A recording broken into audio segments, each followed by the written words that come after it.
नमस्कार। जी हाँ, ये ग्रामीण शोधकर्ता है सुभाष ओला।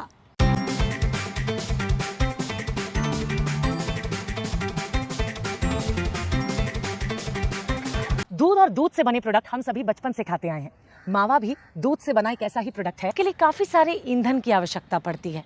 जरा सोचिए, जब भारी मात्रा में दूध को बॉईल करना पड़े तो कितना वक्त लगेगा, साथ साथ इसमें कितने ईंधन की आवश्यकता होगी।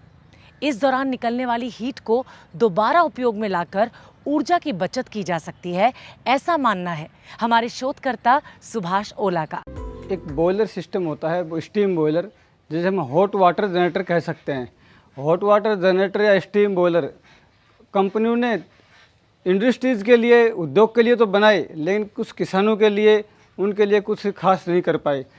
तो इसी को देखते हुए मैं एक मल्टीपर्पज़ स्टीम जनरेटर बनाया मैंने, जो इंडस्ट्रीज़ के लिए भी और किसानों के लिए भी। के उद्योग में पहली बार सुभाष ओला ने बॉयलर की मदद से मावा तैयार करते हुए देखा। पता करने पर उन्होंने पाया कि इस विधि से तैयार मावे में काफी लागत आती है। तभी उनके मन में एक उन्नत बॉयलर बनाने का विचार आया और उस पर उन्होंने काम करना शुरू कर दिया। सुभाष ओला ने अपने 10 वर्षों की कड़ी मेहनत के बाद वर्ष 2009 में उन्नत बॉयलर वाली मावा बनाने की मशीन तैयार करने में कामयाबी हासिल कर ली। अब नवनिर्मित और परिवर्तित बॉयलर आधारित मावा मेकर मशीन पहले की तुलना में ज्यादा लीक प्रूफ, बेहतर ईंधन बचत करने वाली और बर्बादी पर रोक लगाने वाली मशीन साबित हुई। ये एक मावा मेकिंग प्लांट है और इसमें ये 2 तरह के बॉयलर अभी यहाँ लगे हुए हैं। ये 1 टन का बॉयलर है, ये 200 लीटर का बॉयलर है। अभी रनिंग कंडीशन में 200 लीटर का बॉयलर चल रहा है। उसमें सेफ्टी फीचर्स के साथ में pressure meter, temperature meter, safety walls वगैरह सब कुछ इसमें लगाए हुए हैं, ताकि किसी भी तरीके की कोई प्रेशर बढ़े तो ऑटोमेटिक ऑटो कंट्रोल इसमें सारा सिस्टम है। ये सप्लाई पाइपलाइन है, इससे स्टीम इस कढ़ाई में आती है। आने के बाद इसमें प्रोडक्ट में यूज होती है। उसका टेम्परेचर लो हो जाता है, 110 105 डिग्री या 15 डिग्री रह जाता है।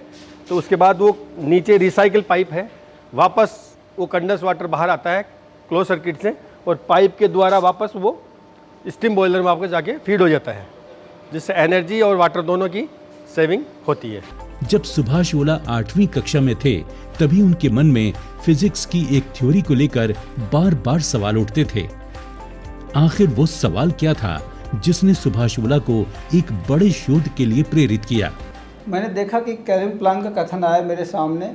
काम मैं पहले भी कर रहा था वैसे, लेकिन वो जब कथन मेरे सामने आया कि ऐसा इंजन बनना असंभव है, या कोई डिवाइस जिसके एग्जॉस्ट से निकली हुई गैस या वाष्प कभी एनर्जी या गति या उसमें कन्वर्ट, एनर्जी या गति में कन्वर्ट नहीं हो सकती है। और इसी काम में कंटिन्यू लग गया और जिससे आज बॉयलर से पावर प्लांट और जो भी मैं आज एंटीग्रेविटी पे काम कर रहा हूँ, उसी के ऊपर काम कर रहा हूँ। का पहला प्रयोग उन्होंने कक्षा 8 में ही कर दिखाया था, जब उन्होंने आधा किलोवाट के स्टीम टरबाइन का आविष्कार किया था, जिसमें स्टीम को रिसाइकिल किया गया था।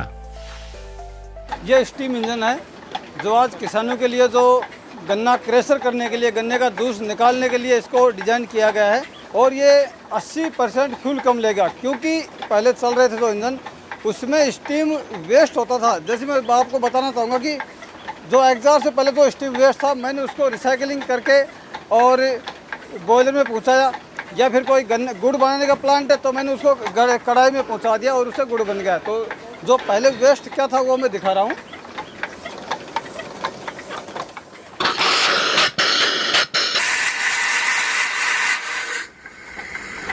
ये जो स्टीम निकल रहा था, ये ट्रेन के जो स्टीम इंजन थे उसमें वेस्ट हो रहा था, पानी वेस्ट हो रहा था। तो हमने इस वेस्ट को रिसाइकलिंग करके बॉयलर में फीड कर दिया 140 डिग्री टेम्परेचर। तो उससे हमारा फ्यूल सेविंग हो गया और इलेक्ट्रिसिटी आ गई 80 से 1 रुपये प्रति यूनिट फुल कॉस्ट। और गन्ने के प्लांट में ये एक बहुत ही अच्छा साधन साबित होगा ये। लेकिन पावर प्लांट से शोध करते करते हमें बॉयलर का भी पता लगा कि इंडस्ट्रीज में बहुत बड़ा लॉस हो रहा है, वाटर का, फ्यूल का। तो उससे हमारा बॉयलर सिस्टम निकल के आए बाहर। गुड़ हो गया अपना, गुड़ के प्लांट आज जो किसान भाई हैं, बहुत बार खोई या बगास बहुत ज़्यादा वेस्ट हो रहा था उनका, लकड़ी वेस्ट हो रहा था, फूड प्रोसेस में मावा बनाने में वहाँ पर भी बहुत बड़ा खोआ ये सब वेस्ट हो रहा था, तो वहाँ पर उनके लिए सब डिज़ाइन करके ये सब बनाया। तो स्टीम प्लांट में बहुत अच्छा उनको एक फ़ायदा हुआ है। ग्रामीण क्षेत्रों में रहते हुए अपनी शोध कार्य को इतना सफल बनाना निश्चित रूप से उनकी लगनशीलता का ही परिणाम है। किसी भी कार्य को करते समय कुछ ना कुछ बाधाएं तो आती हैं। उन बाधाओं को पार करने के बाद ही हम उस मंजिल तक पहुंचते हैं।